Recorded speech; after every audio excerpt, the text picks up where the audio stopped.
Hello guys, আসসালামু আলাইকুম। আজ আইসিইউ ওয়ার্ডে চলে আসলাম আমার চাচা অসুস্থ, তাকে দেখার জন্য। বিশেষ করে এসে আপনাদের মাঝে একটা জিনিস আসলে তুলে না ধরলেই নয়, আপনাদের সবার জানা দরকার আইসিইউটা কী, আইসিইউ আসলে কী কী ঘটে, এই জিনিসগুলো আপনাদের অবগত না করলেই নয়। আজ আমি এমন একটা বিষয় নিয়ে কথা বলবো যেটা জানাটা আমাদের সবার জন্য খুবই জরুরি, বিশেষ করে যাদের পরিবারে কেউ অসুস্থ। আমরা যখন প্রিয় মানুষকে আইসিইউতে ভর্তি করি তখন আমাদের একটা বিশ্বাস থাকে, তাই না? ডাক্তাররা সর্বোচ্চ চেষ্টা করবে তাকে বাঁচানোর জন্য।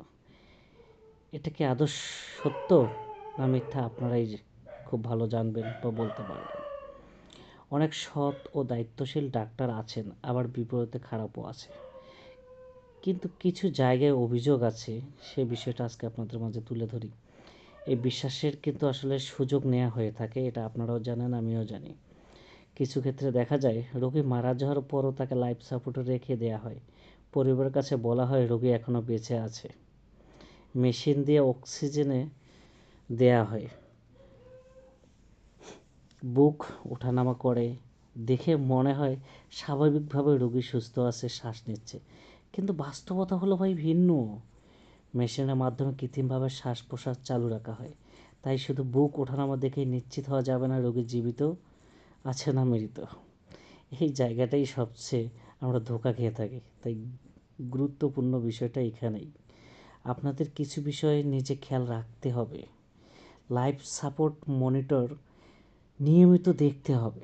যদি মনিটরে বারবার রেড সিগন্যাল মানে লাল আলো বারবার জ্বলছে, সেটাকে হালকাভাবে নেবেন না। এর পাশে একটা মনিটর থাকে, পালস মনিটর যেটাকে বলা হয়, সেটাতে আপনি বিপি যে অপশনটা, সেটা যদি শূন্য দেখেন, এটা খুব হালকাভাবে নেবেন না ভাই। এটা সব থেকে বড় ইম্পর্ট্যান্ট একটা জিনিস। এমন অবস্থায় সাথে সাথে ডাক্তারকে প্রশ্ন করুন। রোগীর আসল অবস্থা জানতে চান, রোগীর রিপোর্ট দেখতে চান, প্রয়োজনে আপনার সন্দেহ হলে অন্য কোনো ডাক্তারের পরামর্শ নিন। মনে রাখবেন, আপনার রোগীর জীবনের সিদ্ধান্ত জানার অধিকার আপনার আছে। অস্বাভাবিক কিছু মনে হলে চুপ থাকবেন না। আমি বারবার বলছি, সব হাসপাতাল বা ডাক্তার এমন না। অনেকে আন্তরিকভাবে জীবন বাঁচানোর চেষ্টা করেন, তাই না? সো এই ভিডিওটির উদ্দেশ্যে কাউকে ছোট করা না, বরং আপনাদের সচেতন করা, যাতে কেউ প্রতারিত না হয় এবং আপনার প্রিয় মানুষকে নিয়ে সঠিক সিদ্ধান্ত আপনি নিতে পারেন। দয়া করে ভিডিওটা শেয়ার করুন, কারণ আপনার একটা শেয়ার অন্য একজন মানুষকে বড় ক্ষতির হাত থেকে বাঁচাতে পারে। ধন্যবাদ।